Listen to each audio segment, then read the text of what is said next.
Bonjour à tous. Nous avons le plaisir de vous présenter aujourd'hui l'ouvrage de Jules Marcel Nicolle intitulé Précis de doctrine chrétienne. Édition de l'Institut biblique, Nogent-sur-Marne, 6e édition, 2002, 351 pages. Avant de lire l'introduction de l'auteur et d'écrire une brève biographie de Jules Marcel Nicolle, nous signalons que nous avons mis dans les commentaires de cette vidéo le lien de téléchargement de cet ouvrage précis de doctrine chrétienne, ainsi que le lien de téléchargement d'autres ouvrages de Jules Marcel Nicolle, épuisés et non réédités, dont nous avons assuré la réédition numérique sur notre site internet médiathèque chrétienne.fr. Nous lisons maintenant l'introduction de l'ouvrage. Le mot doctrine provient d'une racine verbale qui signifie enseigner. Le mot a pris par l'usage quelques nuances supplémentaires. Pour qu'un enseignement ait une allure doctrinale, il convient qu'il ait un caractère un peu officiel, systématique, et qu'il expose les principes fondamentaux qui doivent orienter la pensée et l'action des adeptes d'une religion, d'un parti ou d'un mouvement. Il serait difficile d'exagérer la place que la doctrine occupe dans la Bible. Le mot hébreu Torah, traduit à juste titre par loi, a pour sens premier instruction. Or, ce terme désigne non seulement les prescriptions légales, mais l'ensemble des 5 livres de Moïse et même l'Ancien Testament tout entier. Note 1. Ainsi Jésus cite un texte des psaumes comme étant écrit dans la loi, entre guillemets. Jean 10, verset 34. Et Paul, après avoir groupé divers passages des psaumes et des prophètes, déclare que tout cela, c'est la loi qui le dit. Romains 3, verset 19. Retour au texte. C'est donc toute la révélation de l'Ancienne Alliance qui doit être considérée comme une doctrine. En ouvrant le Nouveau Testament, nous ne pouvons qu'être frappés par le temps que Jésus passait à instruire les foules, et surtout ses disciples, et par la manière dont, dès le départ, les gens étaient impressionnés par sa doctrine pleine d'austérité. Note 2, Marc 1, verset 22. Retour au texte. La primitive Église était attachée à la doctrine des apôtres, acte 2, verset 42, et les docteurs, entre guillemets, jouaient un rôle capital à côté des apôtres et des prophètes, 1 Corinthiens 12, verset 28, Éphésiens 4, verset 11. L'on peut se demander à quoi peut servir un manuel de doctrine. Ne suffit-il pas de lire attentivement la Bible ? Certes, celui qui se nourrit de l'Écriture sainte sera conduit dans la vérité. Pourtant, un exposé systématique n'est pas inutile. On peut apprendre bien des choses sur les plantes en se promenant dans la nature. Heureusement, les végétaux ne sont pas groupés dans nos campagnes selon la classification des botanistes. Ils se présentent avec toute la variété et l'imprévu de la vie. Mais pour bien les connaître, l'étude d'un traité de botanique n'est pas superflue. Ainsi, les vérités de l'Évangile se trouvent dans l'Écriture, mais sans y être classées dans un ordre systématique. C'est heureux. Dieu nous a parlé non comme un professeur, mais comme un père, au gré des circonstances et des besoins des hommes. Cela nous oblige à faire un travail d'enquête et de réflexion pour coordonner les enseignements qui se trouvent épars dans la Bible en comparant les textes entre eux. Ainsi, nous pourrons nous faire une idée d'ensemble sur ce que Dieu nous a révélé sur tel point ou sur tel autre. Certains seront peut-être étonnés que cet ouvrage ne soit pas intitulé « Précis de dogmatique ». La dogmatique est la branche de la théologie qui s'occupe des dogmes, c'est-à-dire des points de doctrine étudiés par les gens d'Église au cours des siècles. Le titre de précis de doctrine chrétienne a été préféré non seulement par goût pour les termes plus simples et moins savants, mais pour un motif plus profond. Nous ne pouvons pas faire comme si nous n'étions pas les héritiers de 70 à 80 générations de chrétiens qui ont sondé l'Écriture pour en dégager le message. Un certain respect pour la tradition de nos devanciers fait partie de l'obéissance au commandement « Honore ton père et ta mère ». Mais, tout en tenant compte de ce que les théologiens ont pu écrire, de bien ou de mal, nous voulons nous attacher en premier lieu à l'enseignement que Dieu lui-même nous a donné dans sa parole. Cet ouvrage est un précis. Il ne faut donc pas que le lecteur s'attende à trouver de longs développements ni de discussions savantes sur les sujets abordés.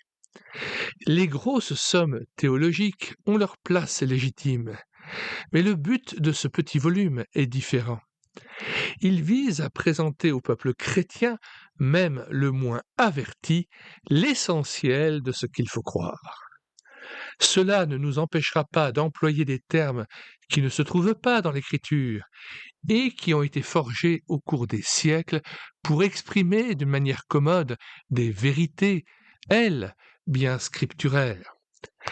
Celui qui ne voudrait employer que des expressions bibliques devrait commencer par rayer de son vocabulaire le mot Bible lui-même, car ce mot se trouve bien sur la couverture, mais nulle part dans le texte de nos livres saints. Je pense que nul ne serait assez pédant ou assez borné pour en arriver là. Donc, en évitant le jargon difficile à comprendre, nous ne reculerons pas devant l'emploi de tels termes théologiques utiles pour fixer notre pensée. J'aurais pu me borner à présenter le dénominateur commun des idées professées par les croyants évangéliques dans l'ensemble, en évitant prudemment d'aborder les points sur lesquels ils ont des divergences. J'ai pensé que ce manuel serait plus utile si je n'usais pas d'une telle réserve. Aucun lecteur sans doute ne sera d'accord de A à Z avec ce qu'il lira dans les pages qui suivent. Mais il saura quelles sont les questions qui se posent aujourd'hui et pourra, en examinant toutes choses et en retenant ce qui est bon, 1 Thessaloniciens 5, 21, se faire une opinion. Il s'agit d'un précis de doctrine chrétienne. En effet, la révélation que Dieu nous a donnée dans la Bible a Jésus-Christ pour centre. Les Écritures de l'Ancien Testament ont déjà pour objet de lui rendre témoignage. Note 2, Jean 5, verset 39. Nous citons « Vous sondez les Écritures, parce que vous pensez avoir en elles la vie éternelle. Ce sont elles qui rendent témoignage de moi. » Fin de citation. Comparé Pascal, Jésus-Christ que les deux testaments regardent, l'Ancien comme son attente, le Nouveau comme son modèle, tous les deux comme leur centre. Pensée numéro 740. Fin de la lecture de la note 2 et retour au texte. Que dire du Nouveau Testament? Les évangiles nous rapportent ce que Jésus a fait et enseigné. Acte 1, verset 1. Et cela pour nous amener à croire qu'il est le Fils de Dieu. Jean 20, verset 31.